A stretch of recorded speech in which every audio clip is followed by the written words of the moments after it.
Boa noite, Manolins. Boa noite, Euler. Desde já também um feliz ano novo. Feliz ano novo para você, para todos os nossos ouvintes, para a produção. Feliz semana. Que temos um 2022 muito abençoado, muita saúde.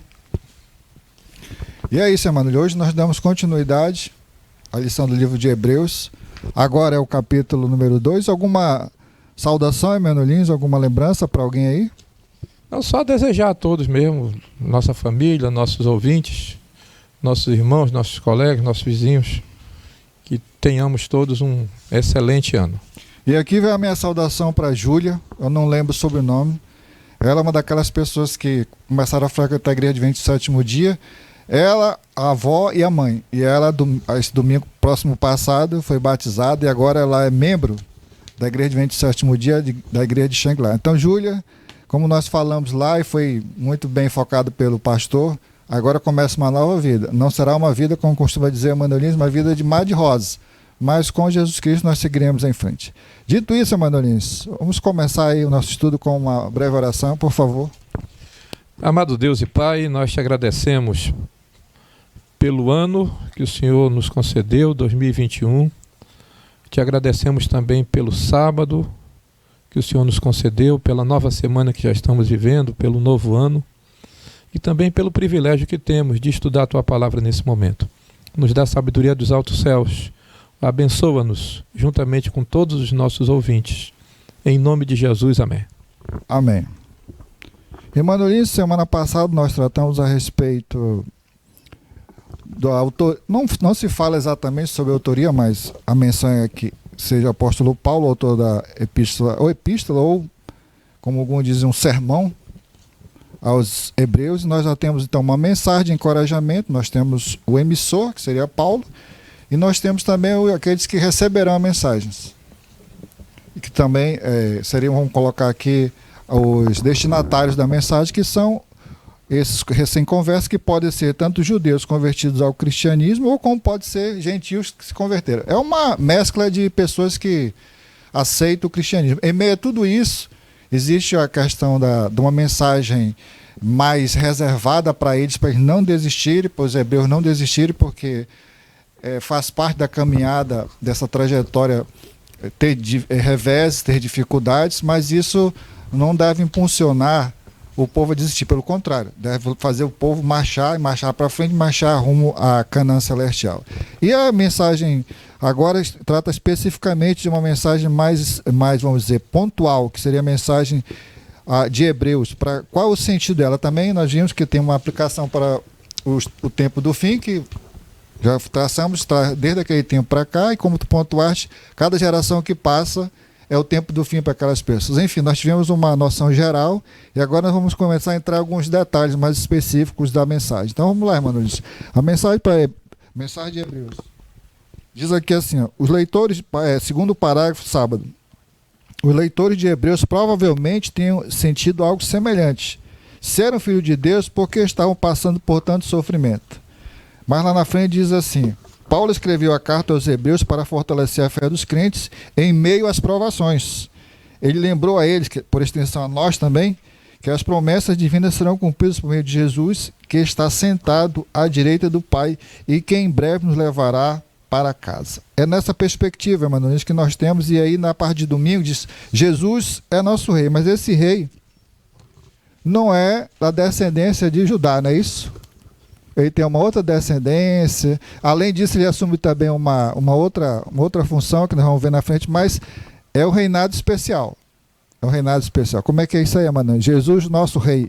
Embora alguns digam que ele é nosso rei, mas devemos também reconhecer que é nosso Senhor. O rei é que governa, mas o Senhor é aquele a qual nós obedecemos. Mas aqui a abordagem é: Jesus é nosso rei. A lição que nós estudamos, ou vamos estudar durante a semana, ela é uma lição extremamente cristocêntrica, porque ela vai abordar vários papéis desempenhados por Cristo. Ele é aqui apresentado como rei, depois vai ser dada uma ênfase na figura dele como mediador, como sumo sacerdote, e concluindo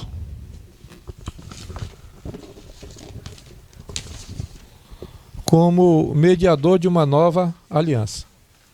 Então nós temos aí esses dois aspectos que são destacados pelo autor da lição. Cristo como rei e Cristo como mediador.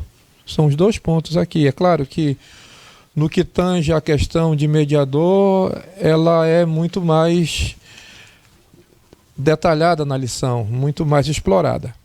Mas vamos lá então ver esse primeiro aspecto que está ligado à questão de Jesus como sendo nosso rei.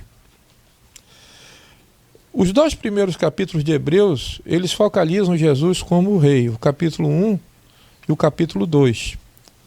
É colocado aqui um contraste entre Jesus e os anjos, e é feita também alusão à entronização de Jesus. E nós podemos dividir todos esses aspectos em 3 sessões. Mas vamos direto ao ponto, né? Hebreus capítulo 1, abra sua Bíblia. Vamos ver aqui alguns versículos. Vamos começar no verso 5, que diz o seguinte: Pois a qual dos anjos disse jamais, Tu és meu filho, hoje te gerei, e outra vez eu lhe serei pai, e ele me será filho? Aqui o próprio Deus apresenta Jesus como sendo o seu filho real. Versículo 6. E outra vez, ao introduzir no mundo o primogênito, diz, e todos os anjos de Deus o adorem. Mas do Filho diz, o teu trono, ó Deus, subsiste pelos séculos dos séculos, e cetro de equidade é o cetro do teu reino. Deus apresenta aqui seu Filho à corte celestial. E é por isso que essa corte o adora. Aí eu quero passar direto para o versículo 13.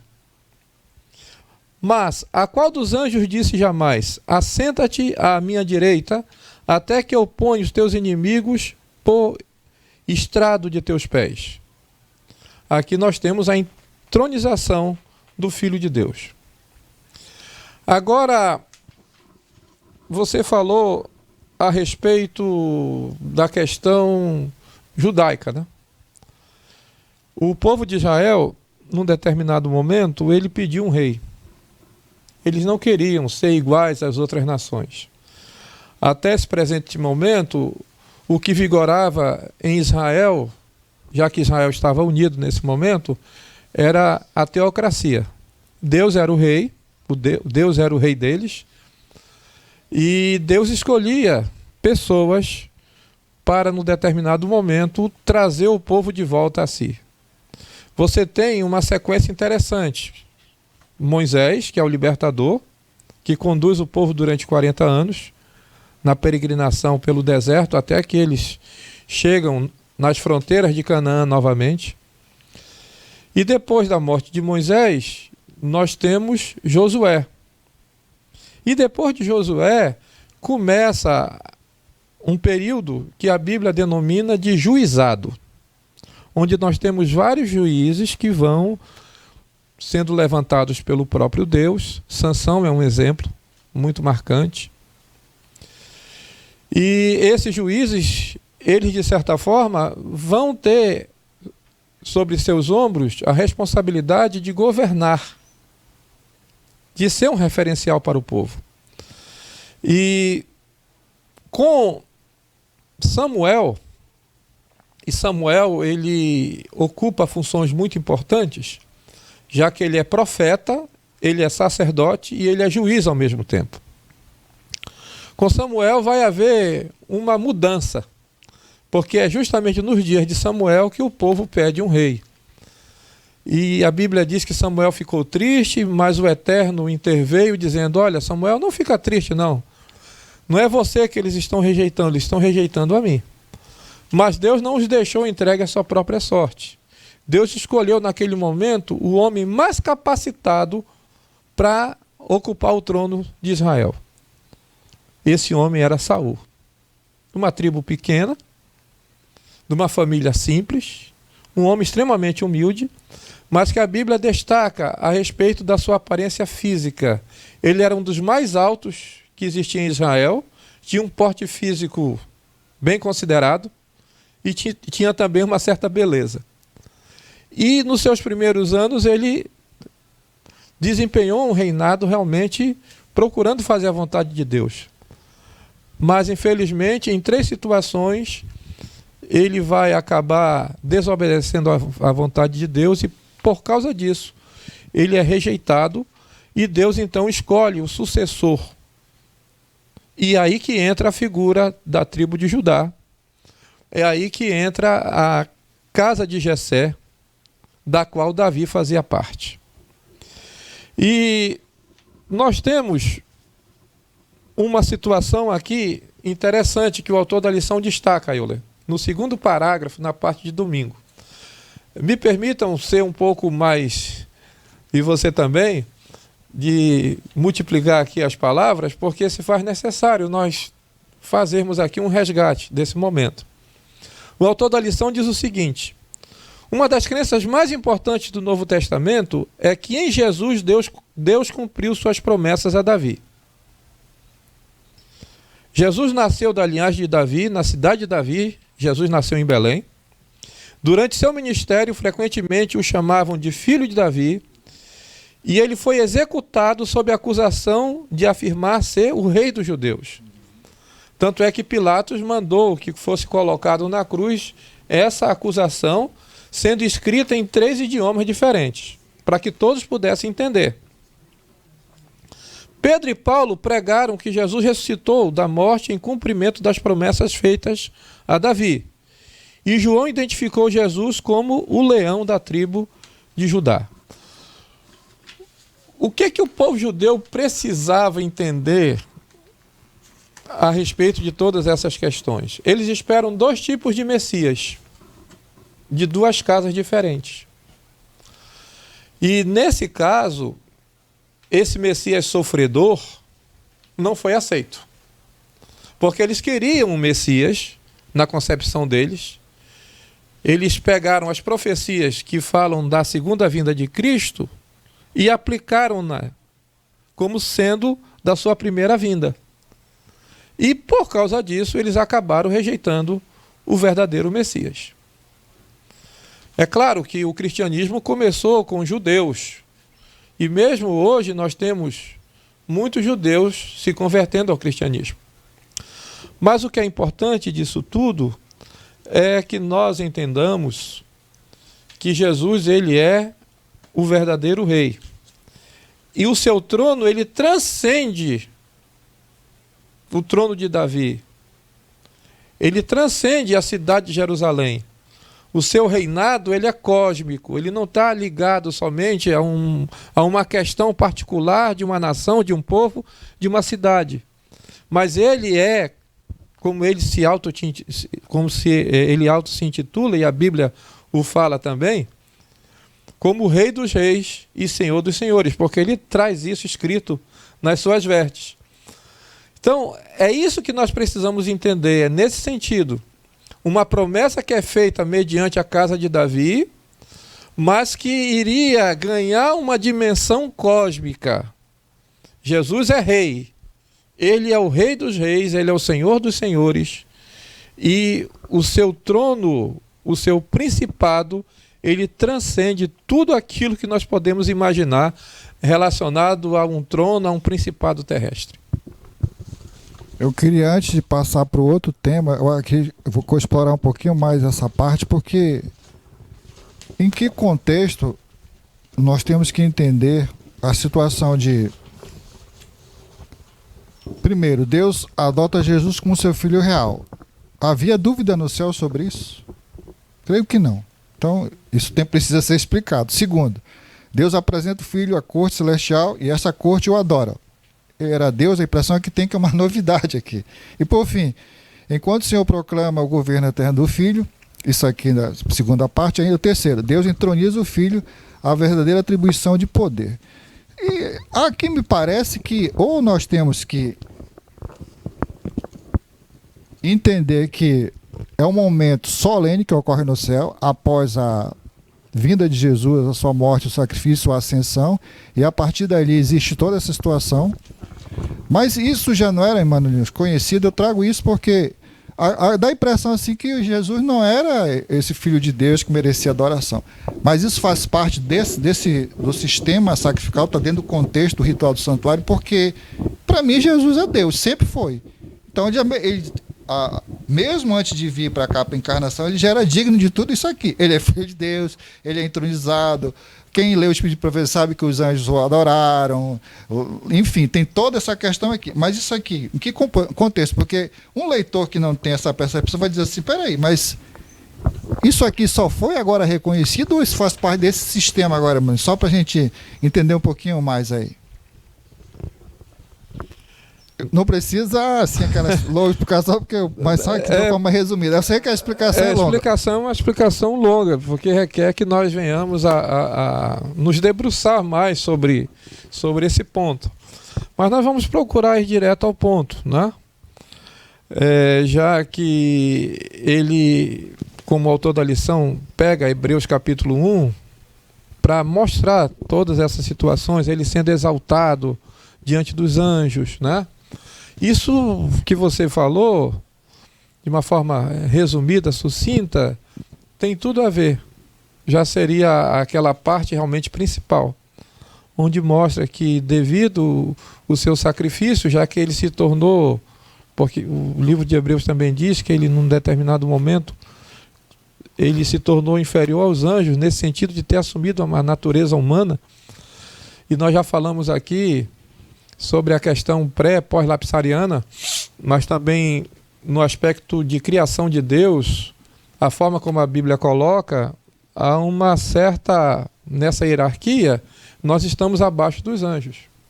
Então, se Jesus assumiu a forma humana, nessa situação, por uma questão circunstancial, de extrema necessidade, não dele, mas nossa, ele se torna inferior aos anjos. Mas o próprio Pai recupera esse momento dizendo que não, ele, por uma questão de necessidade.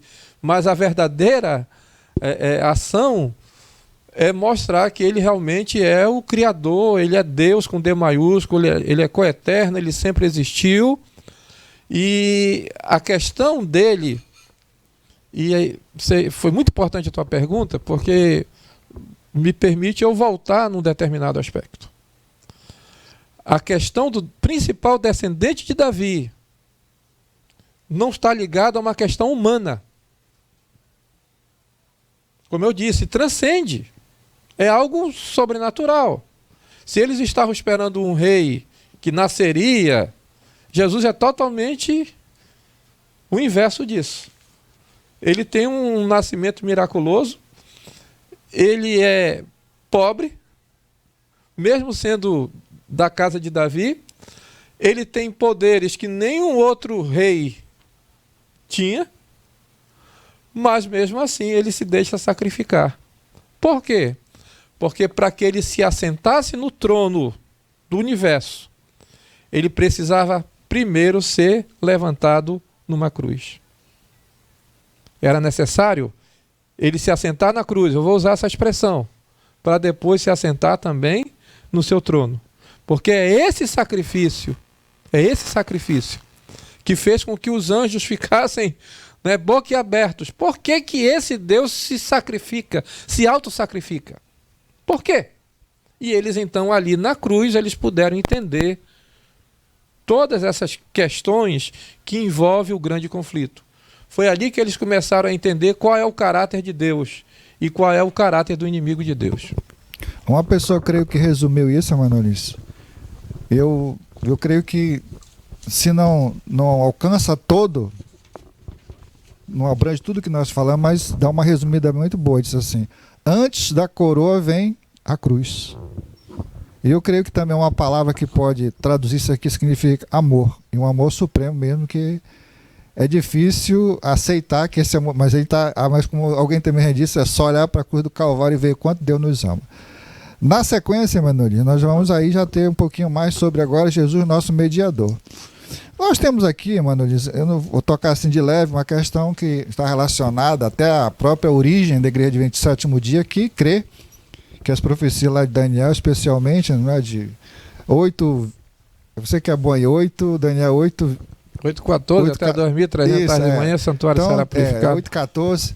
Tem essa questão aí que estava dentro do contexto profético que aponta até para a origem da igreja do sétimo dia. No entanto, nós entendemos que é até bom salientar isso, que em que pese Jesus, a partir daí, para nós, a 27º dia, ele já está oficiando lá no Santíssimo, vamos colocar assim, mas ele também oficia no primeiro compartimento também, não deixa, ele também é mediador no primeiro compartimento e intercessor no segundo, porque, a exemplo do que disseste uma vez, que no dia da expiação, as ofertas contínuas lá, aquelas oferecidas na tarde da manhã, continuavam. As outras, relacionadas ao dia da expiação, também eram, mas não paravam. Isto é, aí eu tenho a certeza de que, então, pela Bíblia, eu tenho um mediador e tenho um intercessor. É bom saber que isso existe na pessoa de um ser humano. E aí eu pego um resgate do que tu falaste.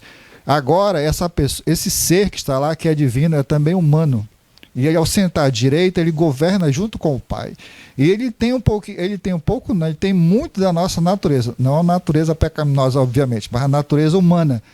Então, isso me equilibra muito, porque é o único Deus que pode, na minha opinião, de todas as religiões, não denominações, mas todas as religiões, é o único Deus para mim que pode fazer um julgamento muito, vamos dizer, equilibrado, porque ele não é só humano, e não é somente divino, ele tem as duas naturezas. Então ele sabe o que é sentir fome, sentir sede, sentir sozinho, ficar isolado, ele sabe disso. Ao mesmo tempo, ele tem a capacidade, porque ele é Deus, de perdoar. Então, quando eu olho para esse mediador intercessor, eu fico com uma tranquilidade, porque não quer dizer que eu vá agora descansar no sentido de não fazer a minha parte que cabe, minha responsabilidade enquanto cristão, mas vai com aquela certeza de que aquele Deus também é humano, e ele sabe o que é padecer aqui. Essa ideia de ser mediador e intercessor também agrada a tua perspectiva também? Vai por aí também? Deixa eu só complementar um pouco o teu raciocínio aqui. Mediador, intercessor e juiz. Que no lugar santíssimo, ele, ao realizar a expiação, na realidade o dia da expiação para o antigo Israel era um dia de juízo, né? Tanto é que quem não colocasse a vida em dia era expulso da comunidade. É muito bom saber que nós temos um mediador, um intercessor que está à direita de Deus, que se tornou homem, 100% humano, 100% divino. Quando eu olho para a figura de Jesus, eu gosto de fazer um paralelo com a mitologia grega, com os deuses gregos. Os deuses gregos, eles eram movidos por fraquezas humanas. As fraquezas deles também eram as humanas, e os humanos também eram deles. A ideia que tem é essa. A ideia que tem é... Tanto é que Zeus tem filhos. A esposa não tolerava isso e perseguia, né? O outro irmão também. Enfim, os deuses tinham os mesmos desejos, as mesmas fraquezas humanas. O que Jesus faz? Ele assume uma natureza, natureza essa humana, concernente ao seu caráter, ele não tinha, a sua natureza era perfeita, é aí que nós dizemos que ele era pré-lapsariano, mas na sua questão física, ele tinha suas debilidades. Nesse ponto ele era o quê? Pós-lapsariano. E ele viveu, ele conseguiu conviver. E onde o primeiro Adão fracassou, ele triunfou. Ele era assaltado, né, sempre pelas tentações, pelas investidas do inimigo, mas ele sempre dizia, está escrito. Ele sempre procurava fazer a vontade de seu Pai. Porque é justamente isso que Deus espera de cada um de nós. Fazer a sua vontade. Independentemente de qualquer coisa, façamos a vontade de Deus. Estão lembrados do exemplo de José? Que mesmo ali sendo todos os dias praticamente, quando estava na casa de Potifar sendo assediado pela sua patroa, ele dava um jeito de escapar, de fugir, e quando não teve jeito ele disse, olha, não faça isso porque eu não posso pecar contra Deus. Então, fazer a vontade de Deus, foi isso que Jesus veio nos ensinar, o que é servir a Deus. E nós temos um mediador desse porte, assentado à direita de Deus. E que coisa interessante, né, Euler? Nós temos exemplos de mediadores no Velho Testamento, como por exemplo Abraão. Intercedeu ali pelos sodomitas. Começou com 50 e terminou em 10. E eu aprendi com esse exemplo de Abraão que para Deus 10 é o mínimo. Se tivesse 10 moradores ali em Sodoma e Gomorra e nas cidades circunvizinhas que estivessem dispostos a fazer a vontade de Deus, Deus não teria destruído aquele povo. O próprio Moisés também, ele carrega.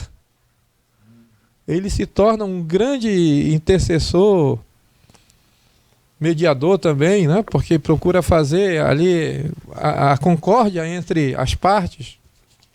E o sumo sacerdote também, essa figura que você está vendo aí, sendo projetada. Esse homem fazia todos os dias, né? A família sacerdotal fazia mediação, intercessão pelo povo. E é claro, Jesus é o que é superior a todos, né? Jesus é superior a todos. Então é muito bom nós termos um mediador, um intercessor, um juiz também, porque ele sabe o que é ser um ser humano. Ele está totalmente identificado com a nossa vida. Emmanuel, na passagem da terça-feira, Jesus é nosso campeão. Mas quando nós assistimos alguns filmes, eu não vou aqui dar nenhum, mas eu creio que alguém deve fazer alguma relação. Existe aquele protagonista que nós chamaríamos de mocinho, que às vezes, do início até quase o fim, ele sempre erra pior. Mas no final ele acaba sendo um vencedor. No final ele acaba conquistando a moça que estava sendo raptada, que havia sido sequestrada. Enfim, ele vence no final. Mas aqui no nosso texto fala que Jesus é campeão. Em que sentido, irmão, nós podemos dizer isso para quem nos assistem e que nos ouvem? Que sentido é campeão se ainda, nós falamos ainda há pouco, né, todo aquele reconhecimento, mas o universo todo ainda não se ajoelhou dizendo que esse é o nosso Rei, Senhor e Salvador. Isso ainda está lá para o futuro. Mas para a gente apontar aqui, Emmanuel, como seria apontar que Jesus é campeão nesse momento, por exemplo, que nós estamos passando dificuldades? E aqui, quem sabe, nós estamos falando, né, Emmanuel, para alguém que esteja desempregado, com ente querido no hospital, não vou dizer aqui nenhuma doença específica, mas esteja acamado, alguém que esteja enlutado, alguém que esteja passando por uma depressão, por uma dificuldade qualquer, financeira, mesmo social, familiar, e qualquer outra fase da esfera da vida esteja passando por uma dificuldade. Como é que nós, na tua opinião, Emmanuel, como nós poderíamos dizer para essas pessoas que Jesus é o nosso campeão? Como é que seria esse contexto aqui? Antes de entrar na outra parte. Como brasileiros que somos, boa parte dos brasileiros são apaixonados por futebol. E deixa eu pegar esse exemplo, já que é um exemplo, dizem que quase todos os brasileiros são técnicos, né? Gostam de dar a sua opinião, principalmente no que diz respeito à nossa seleção. E eu vou do clube à seleção. O clube que nós gostamos, com o qual nós nos identificamos de alguma forma, de alguma maneira. Existem pessoas que torcem por times que nunca ganharam nada, mas torcem, gostam, vibram. E, de certa forma, como nós nos identificamos com aquilo, e o nosso time sagra-se campeão, o que acontece conosco? Nós somos o quê? Atingidos por tabela. Quem vai ganhar, como diziam antigamente, o bicho, né? São os jogadores, você não ganha. O que você ganha naquele momento é um sentimento de felicidade, de alegria. As suas contas você vai ter que pagar no dia seguinte. Se você estiver doente, você não vai ficar curado. A vida continua. A vida continua. Então, a vitória daquela equipe, daquela seleção, daquele time, trouxe para você uma certa alegria. e te beneficiou de certa maneira. Não supriu todas as tuas necessidades, mas te beneficiou de alguma forma. Agora vamos deixar esse exemplo de lado e vamos pegar Jesus, o nosso campeão. O que Jesus fez que me tornou vencedor também? O que ele fez por mim? O que ele fez por você? Não foi justamente ocupar o nosso lugar e sofrer a morte que deveria ser a nossa morte? Não foi isso? Não é isso que nos torna vencedores com Cristo? Quando nós aceitamos o seu sacrifício, que é o primeiro passo. Depois tem um segundo passo, que é andar com Ele, até a volta dele, todos os dias, ou até a nossa morte. Então, é nesse sentido que Ele é o nosso campeão. Olha o que o apóstolo Paulo falou aqui, em Hebreus capítulo 2, versos 14 a 16. Portanto, visto como os filhos são participantes comuns de carne e sangue, também ele, semelhantemente, participou das mesmas coisas, para que pela morte derrotasse aquele que tinha o poder da morte, isto é, o diabo.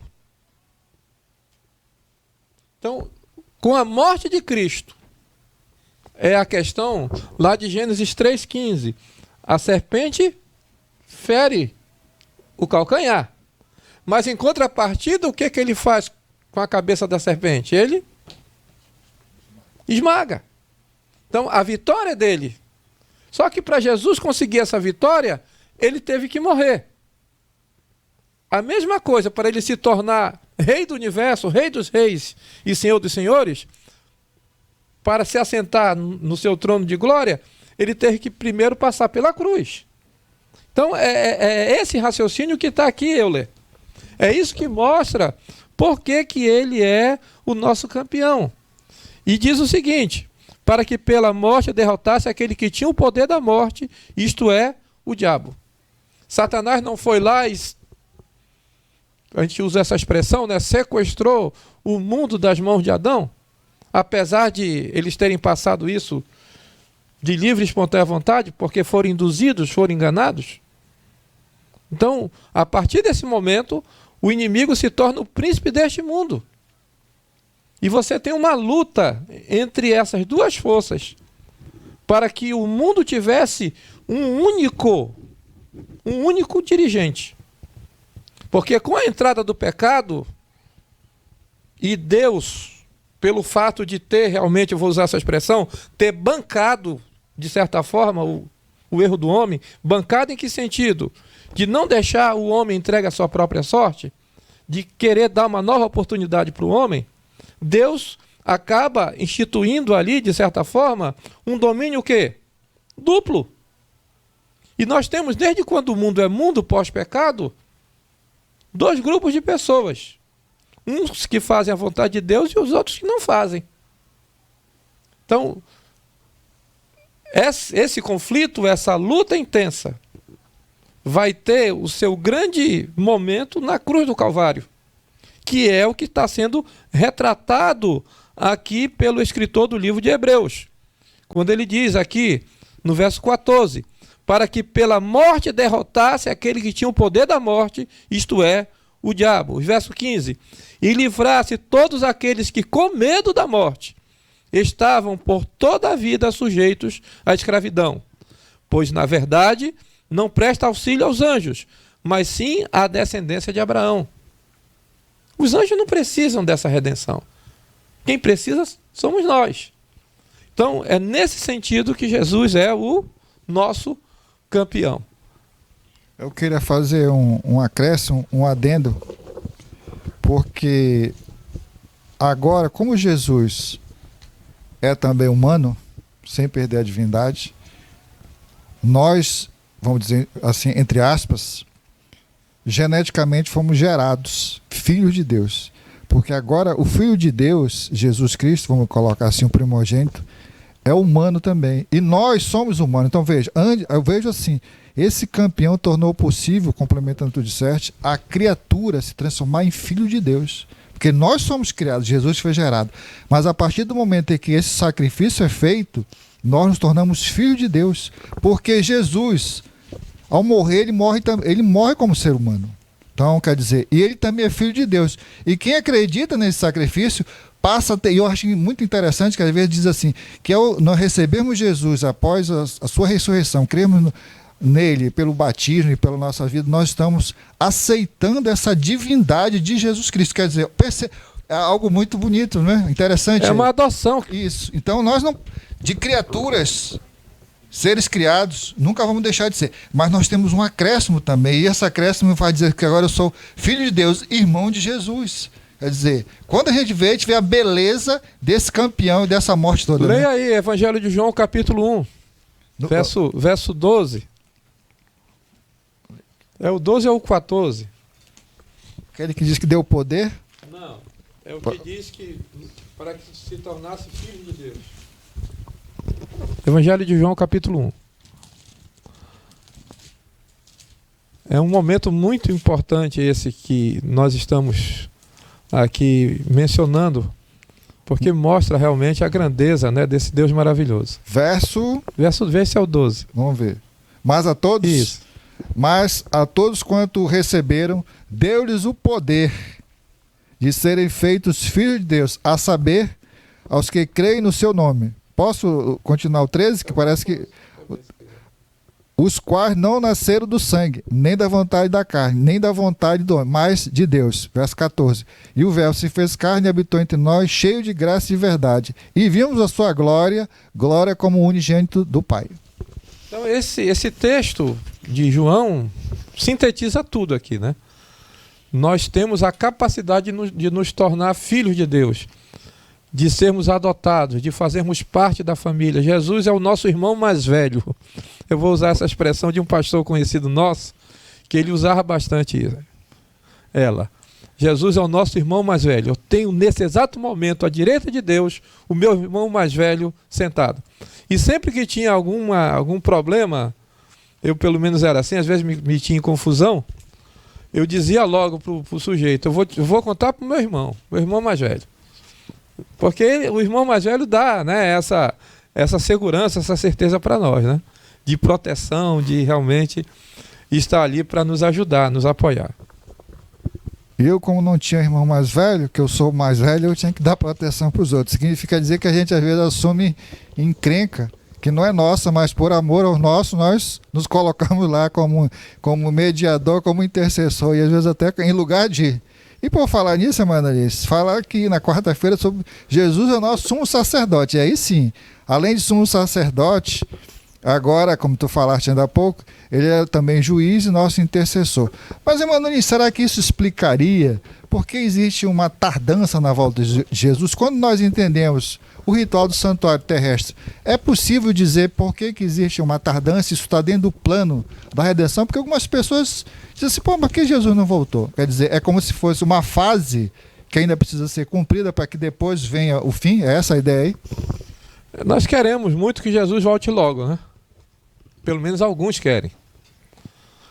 Mas o relógio de Deus, como eu costumo dizer, não conhece nem adiantamento nem atraso. As coisas sempre acontecem na plenitude dos tempos. Foi assim com o nascimento de Jesus, foi assim com a sua unção, quando foi batizado e quando ele nasceu, e não vai ser diferente concernente o seu regresso. E nós chegamos no ponto da lição que para mim ele é fantástico. Mais uma vez eu chamo a atenção de vocês para essa imagem que está sendo projetada aí, desse sujeito aí com uma veste de gala, né? Com um peitoral com 12 pedras, que é o sumo sacerdote. E Jesus, ele é o nosso sumo sacerdote. E eu gostaria de ler 2 textos com vocês nesse momento. O primeiro deles está em Salmo 110, versículo 4, que diz o seguinte: jurou o Senhor e não se arrependerá, tu és sacerdote para sempre, segundo a ordem de Melquisedeque. E agora Hebreus capítulo 5, versos 5 e 6. Assim também Cristo não se glorificou a si mesmo, para se fazer sumo sacerdote, mas o glorificou aquele que lhe disse, quer dizer, é o Pai que o glorifica. Tu és meu filho, hoje te gerei. Como também em outro lugar diz: tu és sacerdote para sempre, segundo a ordem de Melquisedeque. Nós temos duas classes sacerdotais na Bíblia. Nós temos uma que vem da tribo de Levi, quando a casa de Arão foi escolhida. Nós já contamos essa história. Certa feita, Moisés foi acusado de nepotismo, e pelo fato de Arão ter sido escolhido sumo sacerdote, e as pessoas começaram a dizer: poxa, Moisés já é o nosso líder, ele não é o irmão dele dirigente da igreja?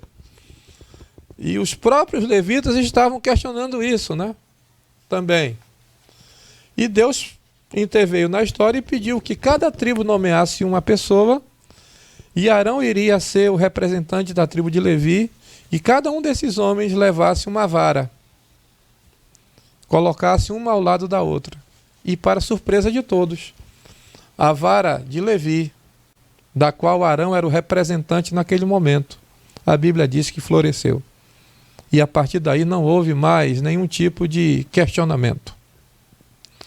E essa vara foi colocada dentro da Arca da Aliança, junto com um vaso cheio de maná e com as tábuas de pedra com os 10 mandamentos que foram escritos pelo dedo de Deus. Então, essa é uma casa sacerdotal. Só que essa casa tinha problema. Como todo ser humano, como toda família de ser humano. Ela tinha muitos problemas. Não é à toa que alguns foram fulminados pelo próprio Deus. 2 filhos de Arão e 2 filhos de Eli foram fulminados. Porque estavam apresentando o fogo estranho, porque iam celebrar bêbados, porque pegavam além daquilo que lhes pertencia. Eles foram então mortos. Teve um momento que Deus disse: basta, não dá mais. E os matou. Agora eu imagino Arão como pai, ali nessa situação, e Moisés de repente, né, eu faço essa inferência, Moisés dizendo: Arão, engole o choro. Engole. É difícil um pai perder um filho, imagina 2 no mesmo momento. Não poder prantear nem lamentar. Isso. Agora vejam essa questão. Então, a classe sacerdotal da casa de Levi era corrupta. Quando você estuda a história dos sacerdotes, infelizmente você vai ver que boa parte deles não conseguiram realmente se livrar da ganância. Sabe por quê? Quanto mais o povo peca, mais eu ganho. Então, vamos incentivar, de certa forma, o povo a pecar, porque quanto mais o povo peca, mais sacrifício eles trazem. E dependendo do sacrifício, uma parte desse sacrifício me pertence. Uma mina de ouro. E você vê essa corrupção muito forte na época de Jesus também, quando o governo romano começou a intervir na nomeação do sumo sacerdote. Eles já não usavam mais essa regra de escolher um descendente de Arão. Era quem tinha dinheiro, era quem conseguia ali nos bastidores fazer um lobby. E a Bíblia fala a respeito de Anás e Caifás. Anás era sogro de Caifás. E Caifás, vou usar essa expressão, mexeu os pauzinhos para que o seu genro fosse sumo sacerdote. Mas Anás é que mandava. Porque quando Jesus é preso, ele é levado primeiro perante Anás, depois que ele é levado perante Caifás. Vejam que Anás, semelhantemente a alguns políticos que nós temos no nosso Brasil, da velha guarda, eles continuam, mesmo longe do poder, entre aspas, eles continuam ainda exercendo poder sobre os seus subordinados. Mas vamos deixar essa questão política de lado, porque não nos compete isso agora. Nós temos uma outra casa sacerdotal, que é a casa de um rei de Salém. Salém na Bíblia é Jerusalém. Jerusalém na Bíblia tem vários nomes. É Salém, Jebus, até se tornar Jerusalém. E nós temos esse homem chamado Melquisedeque, que é um nome meio diferente, né? E ele é chamado de rei de Salém e sacerdote. Ele incorpora as duas coisas ao mesmo tempo. E eu chamo a atenção de vocês para esse fato também presente em Jesus. Ele é rei e sacerdote ao mesmo tempo, Euler. Que coisa interessante, né? Então, Melquisedeque, ele era rei. E a Bíblia diz que Abraão deu o dízimo de tudo para ele. Para esse rei sacerdote chamado Melquisedeque. E ele é apresentado na Bíblia como não tendo genealogia. E alguns chegam até a querer colocar, e eu não concordo com esse pensamento, Jesus sendo Melquisedeque. Mas não é. A questão de genealogia, que fala que ele não tem genealogia, seria a genealogia de Levi. Ele não era um judeu. Em resumo, ele não era um hebreu. Ele não é o hebreu. Ele não é. E se a casa de Levi estava ligada à casa de Arão, e somente os descendentes de Arão deveriam ocupar o sacerdócio, e eu falei da interferência de Roma, que andou mudando um pouco essa regra, mas a regra era essa. Concernente a essa casa de Levi, você tem uma restrição. Mas com Melquisedeque não. Como ele não está ligado a uma família, dá a ideia de plenitude. Dá uma ideia de plenitude. E é justamente aí que Jesus entra. E ele também fala, por exemplo, lá em 1 Pedro 2, verso 9, só a partir daí olha, que eu consegui entender esse texto. Quando Pedro diz, aqui, 1 Pedro 2, 9, mas vós sois a geração eleita, o sacerdócio real. Por causa disso, eu também, você. Aí, Emanuelis, tomando as duas palavras, né? Sacerdócio real. Quer dizer, há o acúmulo das duas funções aí. Os dois adjetivos estão muito, né, claros para dizer isso, né? Nós somos príncipes. Se eu sou filho de Deus, eu sou herdeiro. Então, é por isso que a casa de Jesus, o sacerdócio de Jesus, ele não está alinhado com a casa de Levi.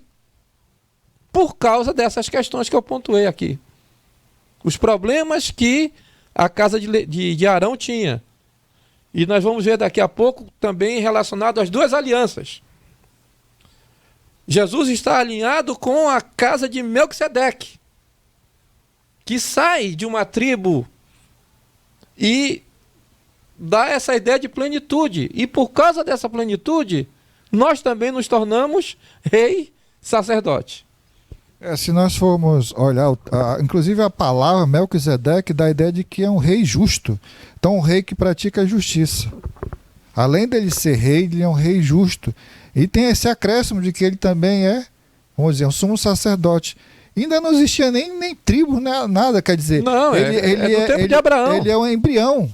Ele é embrionário, mas ao mesmo tempo, Emmanuel, que quando a gente pensa em embrião, a ideia de que é algo pequeno.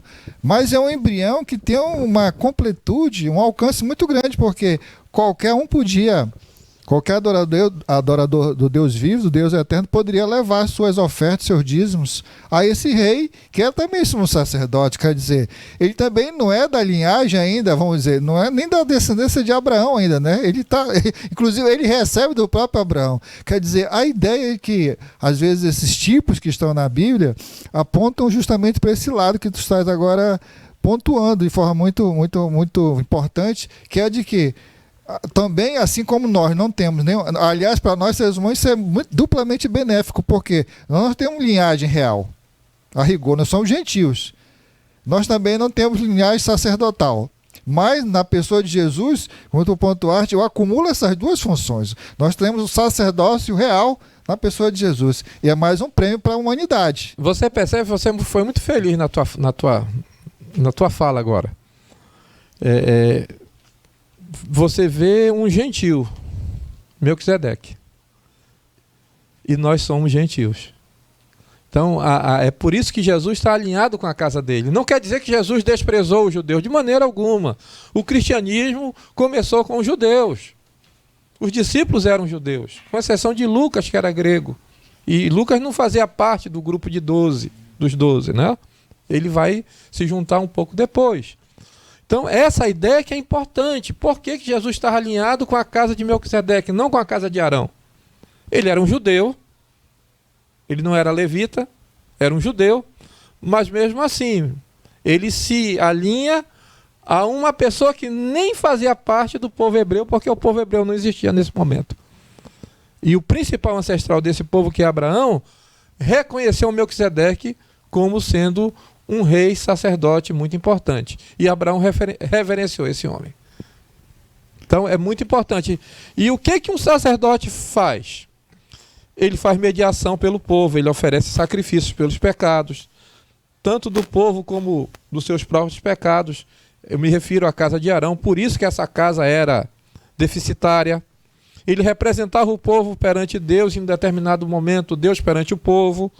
E ele ensinava a lei ao povo e abençoava o povo em nome do Senhor. Então, é importante isso, né? Vermos aí por que Jesus, ele é o sumo sacerdote. E ele não tem nenhum defeito, como nós vamos ver daqui a pouquinho. Ele não tem, ele é um sacerdote perfeito. E o que eu acho interessante é que, às vezes, em alguns filmes, alguns personagens também da literatura, tem uma condição híbrida. Por exemplo, quando você pensa em alguém, um super-herói, não vou aqui divulgar, o pessoal que a juventude deve entender, né, que tem duas naturezas, né? Tem um lá ligado à mitologia nórdica, um que tem um martelo. Tem também um outro, que é um ser humano de um reino, vamos colocar assim, do reino marinho aí. Não vamos fazer publicidade, né? Mas eles têm essas duas naturezas. Então eles têm a compreensão dos dois mundos, tanto do mundo, vamos dizer, do pai como da mãe, né? E tem essas duas compreensões. Quando eu olho para Jesus, eu vejo esse ser híbrido que traz uma esperança muito grande. Mas, Emmanuel Lins, algumas pessoas dizem que agora nós vivemos sob uma nova aliança, temos um mediador. Mas perceba bem, nova em que sentido? Porque a antiga, como já vimos em lições anteriores, nós temos um santuário, nós temos um sacerdote, nós temos sacrifícios. Nós temos também uma lei. Quando isso é levado para o nível celestial, para o antítipo, nós temos, para mim, uma transferência, um aperfeiçoamento, indo para aquilo que é concreto, para aquilo que é a realidade mesmo, celestial. Mas eu consigo ver que foram feitas adaptações, mas se mantém praticamente uma estrutura muito semelhante. Não vou dizer igual, porque aqui terreno passageiro, pecaminoso, passa pela decrepitude, lá de cima não. Mas existe um paralelo. Os sacerdotes aqui foi substituído, os humanos cederam lugar para o celestial. O santuário terreno teve a sua vez cortada, passada, agora lá em cima. Ele também oferecia um sacrifício aqui, ele ofereceu eternamente, não tem nenhuma, como tu falaste, é o ser perfeito que intercede por nós. Mas eu vejo assim, continua a mediação, e eu vejo quando também nós dizemos assim que nós nos aproximamos de Deus sem o intercessor, eu tenho cuidado de dizer assim, mas tem um mediador. Eu não chego, eu vou a Deus, eu alcanço, vamos dizer, o Santíssimo, mas alguém me apoia nisso aí. Não é só a intercessão do Espírito Santo que faz, vamos dizer, minhas palavras serem aceitáveis ao Deus eterno, mas é o próprio Cristo que está ali, fazendo essa intercessão. Quer dizer, eu chego lá, mas eu preciso ainda de um mediador. Então o que eu vejo? Eu vejo agora o que seria o suprassumo, a essência realmente do plano da redenção sendo realizada lá no céu. Não para mim. E aí, manos, desse contexto, essa nova aliança, esse novo mediador, como é que a gente tem que entender essa questão? Nós vamos completar, se Deus quiser, 1 ano de programa, né? E nós tivemos aqui uma lição que tratou sobre aliança. Nós vimos que a Igreja Adventista, na atualidade, ela tem 2 enfoques a esse respeito. Um que acredita em 2 alianças e um que acredita que é uma única aliança que vai se desdobrando. Eu, particularmente, sou adepto de 2 alianças. É o meu ponto de vista. Mas quando tu falaste, mas porque eu estou passando aquilo que a lição diz, né? Mas isso para mim não é ponto de salvação. Isso para mim não altera muita coisa, não. Agora vamos à Bíblia. Vamos deixar que Paulo explique para nós, já que ele é o escritor do livro de Hebreus, provavelmente, né? Hebreus capítulo 8, versos 8 até o 12. Porque repreendendo-os, diz: eis que virão dias, diz o Senhor, em que estabelecerei com a casa de Israel, com a casa de Judá, uma nova aliança. Uma promessa que o próprio Deus fez. Não segundo a aliança que fiz com seus pais no dia em que os tomei pela mão para os tirar da terra do Egito, pois não permaneceram naquela minha aliança. E eu para eles não atentei, diz o Senhor. Aqui é a aliança sinaítica, que foi feita lá no Sinai, que aparece lá no livro de Êxodo, né? Lá no capítulo 19 ou 21, não me recordo agora direito. Ou 24. Aí o verso 10. Ora, esta é a aliança que farei com a casa de Israel, depois daqueles dias, diz o Senhor. Aí presta atenção no que vem a seguir. Porei as minhas leis no seu entendimento, e em seu coração as escreverei. E eu serei o seu Deus, eles serão o meu povo, e não ensinará cada um ao seu concidadão, nem cada um ao seu irmão, dizendo: conhece ao Senhor, porque todos me conhecerão, desde o menor deles até o maior. Porque serei misericordioso para com as suas iniquidades, e de seus pecados não me lembrarei. Nós temos então, eu vou mostrar da forma como eu acredito, duas alianças, ok? Temos semelhanças entre essas alianças. Ambas são chamadas de aliança. Ambas foram confirmadas com sangue, só que uma era sangue de animal, o outro com sangue de Cristo. Elas foram feitas com base na lei de Deus. Uma lei é dada em tábua de pedra e a outra é escrita no coração. Elas foram feitas com o povo de Deus e no antigo Israel, naquele período. E para nós, porque Paulo deixa claro que se você aceita Jesus como seu salvador pessoal, isso está lá em Gálatas capítulo 3, você se torna um descendente de Abraão. Então nós, pelo fato de termos aceitado Cristo, nós somos um judeu espiritual. E ambas alianças foram estabelecidas sobre promessas. Então essas são as semelhanças. Mas elas possuem diferenças. E essas diferenças você já brilhantemente pontuou. Mas tem algumas outras que a Bíblia também apresenta. Uma é chamada de velha, a outra é chamada de nova. Uma é chamada de primeira, a outra é chamada de segunda. Uma é temporária e a outra é eterna. Uma é feita com sangue de animais, outra com sangue de Cristo. Uma foi estabelecida sobre as promessas do povo e a outra é estabelecida com as promessas de Deus. Uma tem a lei escrita em tábuas de pedra, a outra a lei escrita no coração. Uma tem um santuário terrestre e a outra tem um santuário celestial. Uma tem um sacerdócio humano da casa de Arão e a outra tem um sacerdócio de Cristo. Então aqui nós temos as duas alianças. Só que a antiga aliança, ela é mais nova que a velha. Aliás, perdão. A velha aliança é mais nova que a nova. Fica até difícil de raciocinar aqui. Por quê? Porque a nova aliança ela é feita lá no comecinho, lá.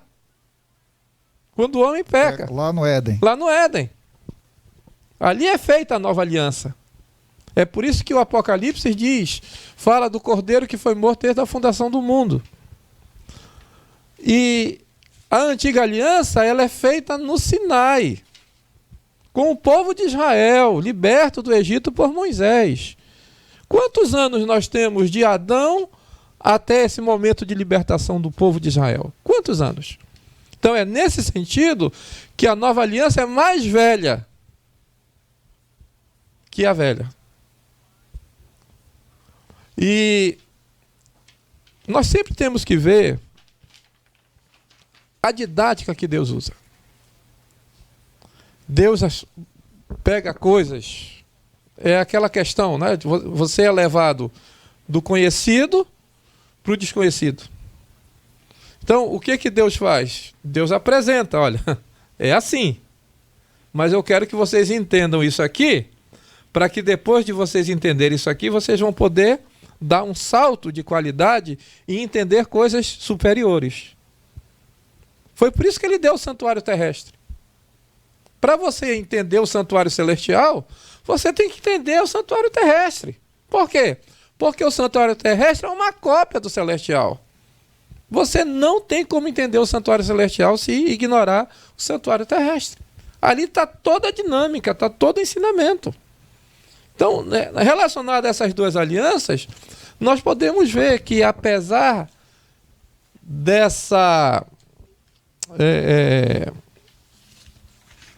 deixa eu ver uma expressão aqui que pode ser interessante usar. A antiga aliança tinha as suas debilidades. Deixa eu colocar assim. Apesar dessas debilidades que a antiga aliança tinha, ela cumpriu o seu papel em certo momento. E agora eu aqui, você que está nos ouvindo, quando nós podemos ver essas duas e fazer lá um paralelo entre ambas, nós conseguimos entender por que a nova aliança é superior. O que ela traz realmente, né, de superioridade sobre a outra. Porque a outra, tirando a questão de ter sido Deus que tenha proposto, ela está muito ligada à fraqueza humana. A outra não. A outra está realmente fundamentada na pessoa do Deus eterno. Uma era sangue de animais, que era derramado todo dia. Tem um sacerdócio humano, eu já falei das mortes que tiveram dentro do sacerdócio. A outra não, é o sangue de Cristo, uma única vez. E o próprio sacerdote quem é? É Cristo. E Jesus é sacrifício, é sacerdote, é sumo sacerdote. Tudo ao mesmo tempo. Ou seja, ela está ligada diretamente à divindade. Pai, Filho e Espírito Santo trabalham diuturnamente para salvar o ser humano. Esse é o grande trabalho que Deus faz. Eu queria acrescentar, já que nós estamos no finalzinho, Manolis, fazer um acréscimo. É que eu vejo assim, a grande diferença para mim está que a primeira aliança praticamente contempla o povo de Israel, a nação israelita. Em que pese o povo deveria mostrar quem era esse Deus todo-poderoso, quem era o eterno, pode dizer, o dia da expiação acontece para o povo de Deus. Não atinge o gentio, não atinge o, entre aspas, pagão.